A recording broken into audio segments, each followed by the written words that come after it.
guys, so for today's video, samahan niyo ako maglinis.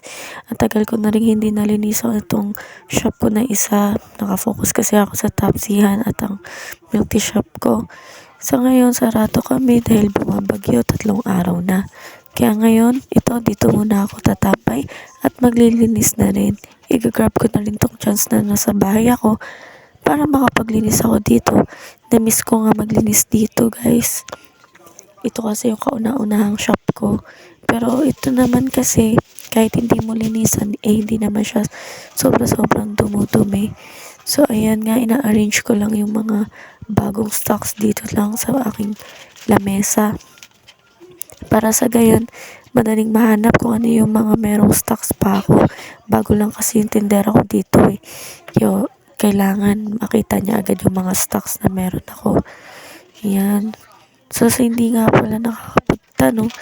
Ito yung aking kauna-unahang tindahan na pinatayo, mga beauty products. Ayan. So, tamang package muna ako dito.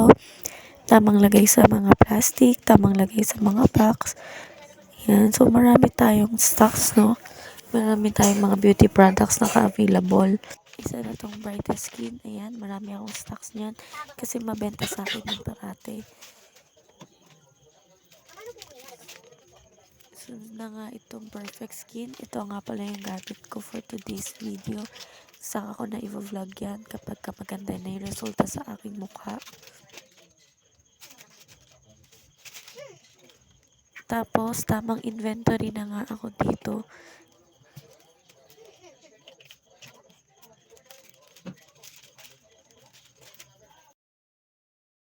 Ayan guys, ayan na yung mga na-inventory ko. At ito na yung mga stocks na meron ako na madaling mahanap para hindi na magkakalkal yung tindera ko pag may bumili. So, meron tayong NRB, pang kilikili. Ayan, may mga capsules din tayo na pampaputi. Meron tayong syempre yan, bago natin na apple cider. Soon, iba-vlog ko yan. At syempre, ang Neko tayo na napakabenta sa akin. Ayan, so marami pa tayong mga facial sets. May mga sabon tayo.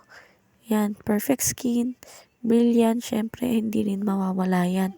Ito nga pala yung mga presyo kasi nga bago yung tindera ko, so kailangan may guide pa siya ng presyo. Ito yung lotions na mabenta sa atin din. Ayan, so yan yung mga meron tayo.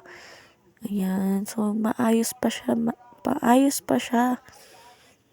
Kaya kahit onting punas, okay lang.